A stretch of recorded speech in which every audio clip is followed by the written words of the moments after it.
Welcome back, my name is LastKnownMeal and today we're gonna be talking about Netflix The Witcher. In some of my previous videos I mentioned that I see a lot of people in my comments saying that they are not happy with the showrunner Lauren Schmidt and that because of it, it's doomed to fail. Usually those comments mention that she is an SJW and she will force her politics into the show, to which I said that we shouldn't judge the show until we see it, and that Lauren is really invested to make this adaptation be worthy of the franchise and the name. Because of that, recently she tweeted about those concerns.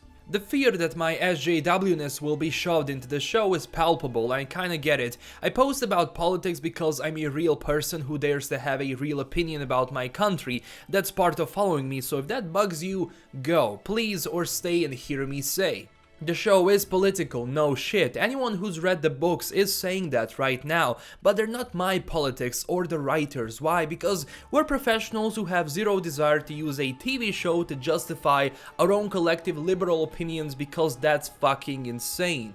Has anyone ever seen a one-sided debate, a bunch of characters who agree with each other in every scene, in some kind of weird dialogue-heavy circle jerk? No, that's because it's fucking insane. So yes, there will be people in the Witcher world who fight for social justice, and also people who believe in closing the borders and protecting what's theirs, and neither side is presented as right or wrong, because I've said from my first nanosecond on this project that the Witcher world is grey and messy and awful and hopeful and awful again. The bad guys are sometimes the good guys, and the good guys sometimes disappoint the hell out of you. That's fucking life, and it is fucking insane, and that's what we're writing about. If you're into that, stick around, we're breaking episode 105, and it's a killer. As you can see, she does understand that some people are mad, but adapting something is a whole different thing and private life is not involved. She also does make a good point about the politics and segregation in the Witcher universe, where humans and non-humans are constantly fighting each other because of fear and pure madness.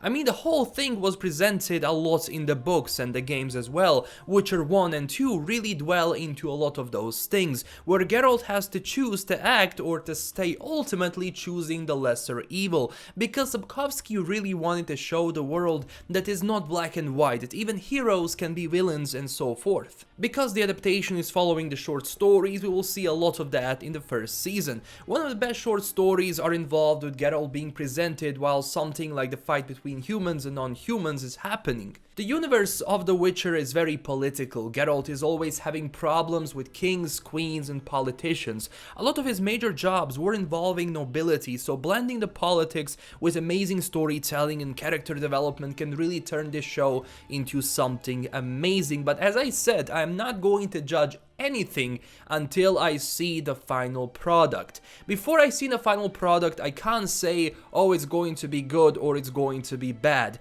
But everything I've seen so far, honestly, it does look promising, but we have to wait for casting to find out more about who's going to play our favorite characters, because casting can really sometimes make or break this show.